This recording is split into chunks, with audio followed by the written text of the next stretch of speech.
সংখ্যালঘুদের বঞ্চনা, এই বঞ্চনাটার উপযুক্ত জবাব আমি দেবো।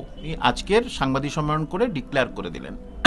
প্রথম আপনার চ্যানেলে এটা এক্সক্লুসিভ আমি বলছি, আগামী কাল মুসলমান বাচ্চারা মিড ডে মিল পাচ্ছে না। ভাবুন, মমতা ব্যানার্জি নাকি মুসলিম দরদি। হুমায়ুন কবিরের সামনে প্রথম বলবো তাদের কথা নিয়ে। তাহলে এই ভোটটা তো হুমায়ুন কবিরের কাছে যাচ্ছে, তা মমতা ব্যানার্জির ঘুম উড়ে যাবে। মাদ্রাসা শিক্ষামন্ত্রী, সংখ্যালঘু উন্নয়ন মন্ত্রী, ওয়াকফ নিয়ে আপনি স্পিকটি নট। মসজিদ হবে, মসজিদ বাবরের হয় না, হুমায়ুনের হয় না, কোনো বাপের কারোর বাপের হয় না। হুমায়ুন কবিরের জেইউপি এবং জোট সব একসঙ্গে হলে, বহুবার বলেছিলাম সংখ্যালঘুদের এই করুন এই করুন, 11খানা চিঠি দিয়েছিলাম। রাতারাতি তো মসজিদ তৈরি হবে না, মসজিদ তৈরির জন্য ফান্ড দরকার আছে। মমতা ব্যানার্জিকে একদম দেউলিয়া করে ছেড়ে দিতে হবে।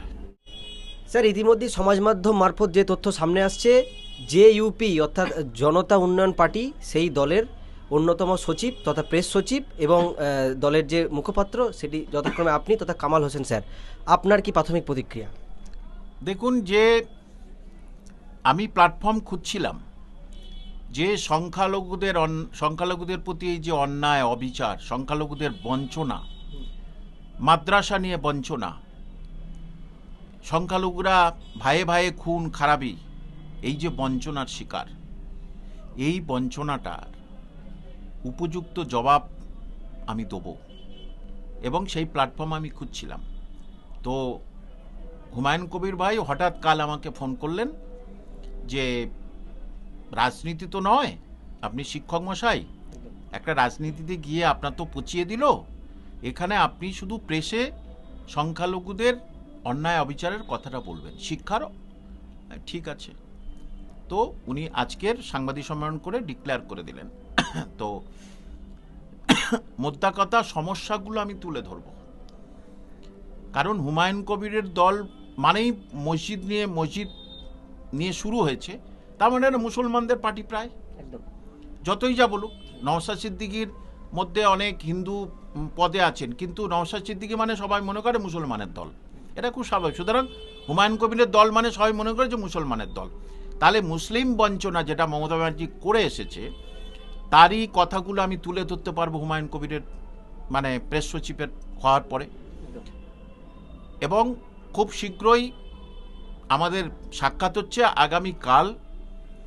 প্রথম আপনার চ্যানেলে এটা এক্সক্লুসিভ আমি বলছি, আগামীকাল আইটিসি রয়্যাল বাংলা তে বর্তমান অফিসের কাছে, ওখানে ওনার সঙ্গে কাল আমার সাক্ষাৎ হচ্ছে, গোপন বৈঠক হচ্ছে, কিন্তু বলে দিলাম।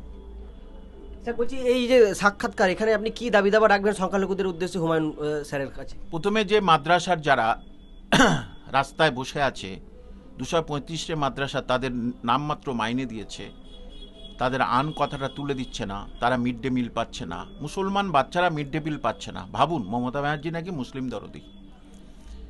তো তারা দিনের পর দিন তাদের শুধু ছলনা দিয়ে যাচ্ছে।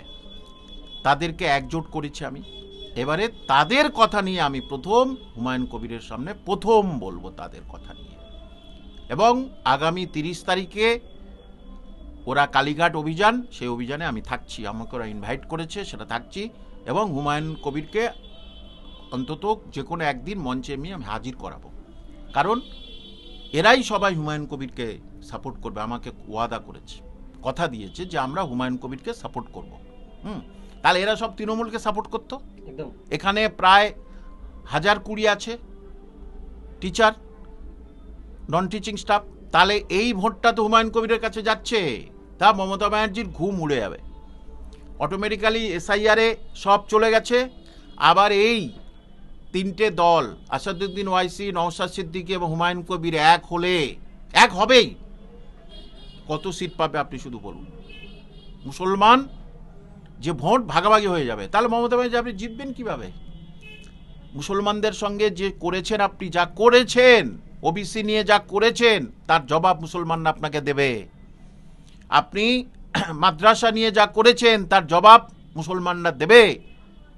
আপনি ওয়াকফ নিয়ে, মাদ্রাসা শিক্ষামন্ত্রী, সংখ্যালঘু উন্নয়ন মন্ত্রী, ওয়াকফ নিয়ে আপনি স্পিকটি নট। মুসলমানদের সম্পত্তি ব্যাহত হয়ে যাচ্ছে, আপনার অনেকেই তো সম্পত্তি দখল করে নিয়েছে। তাহলে এইগুলো এখন ঘনীভূত হয়েছিল, তারা প্ল্যাটফর্ম খুঁজছিল, সেই প্ল্যাটফর্ম পেয়ে গেল সবাই, হুমায়ুন কবিরের প্ল্যাটফর্ম। হ্যাঁ মসজিদ হবে, হ্যাঁ বাবরি কথাটা আমারও অবজেকশন আছে, মসজিদ হবে। মসজিদ বাবরের হয় না, হুমায়ুনের হয় না, কোনো বাপের কারোর বাপের হয় না, মসজিদ আল্লাহর ঘর। সুতরাং মসজিদ তৈরি হবে। মন্দির আপনি তৈরি করে দেখিয়ে দিয়েছেন তো, উদ্বোধন কে করেছে? মমতা ব্যানার্জি। আপনি এখানে দেখিয়েছেন মসজিদ তৈরি করতে হয়, মন্দির তৈরি করতে হয়। একটা মসজিদ তৈরি করেছেন মুসলমানদের জন্য, একটা মসজিদ তৈরি করেছেন, একটা তৈরি হয়ে গেল জগন্নাথ ধাম হবে। এখানে হিন্দু মুসলিম মন্দির মসজিদ পাশাপাশি থাকে, আমার কোনো অবজেকশন নেই, নিশ্চয়ই হবে। কিন্তু কোন টাকায় করেছেন ওটা? জনগণের টাকা নিয়ে তো করেছেন। আর দুটো করবেন, করুন, কোনো অসুবিধা নেই। হিন্দু ভাই বোন তারা মন্দিরকে পছন্দ করুক। একটা মসজিদের কথা বলেছেন আপনি, তাহলে হুমায়ুন কবির করছে, আপনারা তো জ্বলছে কেন? আর সেই জন্যে মুসলমানরা একটা প্ল্যাটফর্ম পেয়েছে, হুমায়ুন কবিরের জেইউপি এবং জোট সব একসঙ্গে হলে দক্ষিণে নওশাদ সিদ্দিকীর ক্ষমতা বেশি, দক্ষিণ নওশাদ সিদ্দিকীর সিট দেওয়া হবে। মালদা মুর্শিদাবাদে আসাদুদ্দিন ওয়াইসির সিট ছেড়ে দেওয়া হবে, হুমায়ুনদা যেটা বলেছেন। কালকের আরো বিস্তারিত আলোচনা হবে। মুর্শিদাবাদে হুমায়ুন কবিরের জায়গা, তাহলে কোথায় পাবে? তাহলে জিতবে মালদা, মুর্শিদাবাদ, 2 দিনাজপুরে পাবে, সিট পাবে, মমতা ব্যানার্জি সিট পাবে। বহুবার বলেছিলাম সংখ্যালঘুদের এই করুন এই করুন, 11খানা চিঠি দিয়েছিলাম সর্বোচ্চ লিডারের কাছে। কোনো সদুত্তর পেয়েছেন এখনো পর্যন্ত? না, এখনো পর্যন্ত কি, সে তো তখনই তো, এখন তো কত আগে দল ছেড়ে দিয়ে এসছি। হ্যাঁ, যে কোনো উত্তর দেয়নি, তার জবাব আমি দেব। এই জবাবের অপেক্ষায় আমি ছিলাম, সেই জবাব কিন্তু এবারে পাবে মমতা ব্যানার্জি, সেই জবাব পাবে। স্যার, মুখ্যমন্ত্রীর দলে তো অনেক সংখ্যালঘু তথা ইসলামিক যারা মুসলমান নেতামন্ত্রীরাও আছেন। এই যে আপনাদের যে সংখ্যালঘুদের তোষণ, এই যে লাঞ্ছনা বঞ্চনা, এ তো তারাও তো সামিল আছে, তারাও কি জবাব পাবে এই একই সাথে? নিশ্চয়ই। আপনি দেখেছেন তো কি হারে সেখানে লোক সমাগম হয়েছে। হ্যাঁ, কি হারে লোক। দেখুন, নতুন পার্টি করতে গেলে অনেক ভুলভ্রান্তি হয়, পুরনো পার্টি তারাও ভুলভ্রান্তি করছে। তা উনি সবে নতুন করেছেন, উনি ভুলভ্রান্তি তো হবেই, স্বাভাবিক। কিন্তু আস্তে আস্তে আস্তে আস্তে যখন আলোচনার মাধ্যমে হবে, তখন দেখবে ভুলভ্রান্তি। আরে পার্টি করতে গেলে, এই কথা বলতে গেলে, এই কাজ করতে গেলে তো ভুল হবে, তবে তো কাজ করছি। বিরোধীরা যারা অনেকে বলছে তৃণমূল, যে হুমায়ুন কবির এই ভুল, প্রথমে মসজিদ উনি তৈরি করবেন, রাতারাতি তো মসজিদ তৈরি হবে না, মসজিদ তৈরির জন্য ফান্ড দরকার আছে, এবং সেটা উনি করবেন, ফেব্রুয়ারিতে করবেন বলছেন, এবং সেটা সাফল্যমণ্ডিত হবে। রাজ্যে মসজিদ উনি তৈরি করবেন, হয়তো বাবরি নাম দেবেন না, মসজিদ তৈরি করবেন। সুতরাং একজন মসজিদ তৈরি করতেই পারে, গ্রামে গঞ্জে তো মসজিদ মন্দির তৈরি হচ্ছে, বাবরি কথাটা তুলে দিলেই হয়ে গেল। স্যার, একদম আমার শেষ প্রশ্ন। পূর্বে আমরা দেখেছিলাম জেপি তৈরি হওয়ার আগে, যেখানে তিনি বলেছিলেন তৃণমূল দল ছাড়ার পর তিনি বাম কংগ্রেসের সঙ্গে জোট করতে পারেন, এমনটা একটা তথ্য তিনি বলেছিলেন সমাজ মাধ্যমে।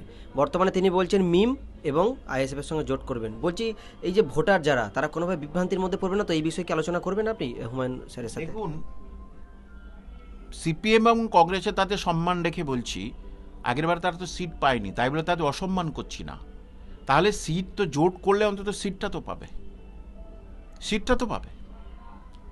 তাহলে কিছু সিট তো অন্তত কংগ্রেস এবং সিপিএম পাবে এই জোটের জন্যে।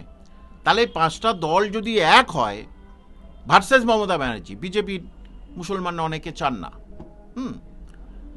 তাহলে কি করে জিতবে আপনি বলুন? আপনাদেরকে আহ্বান থাকবে এই নিয়ে, কি আপনি হুমায়ুন স্যারের সঙ্গে কথা বলবেন? আমি বলবো যে সবাই একটা প্ল্যাটফর্ম করতে হবে, না হলে মমতা ব্যানার্জিকে একদম দেউলিয়া করে ছেড়ে দিতে হবে। মুসলমানদের প্রতি অত্যাচার, রাজ্যের শিক্ষিত ছেলেমেয়েদের প্রতি অত্যাচার, চাকরি নেই, লুটের আওয়াজ চলছে চারিদিকে, সিন্ডিকেট চলছে, এর জবাব পাবে না? জবাব নিশ্চয়ই দেওয়া হবে, এবং সেটা অপেক্ষা করুন। ধন্যবাদ স্যার।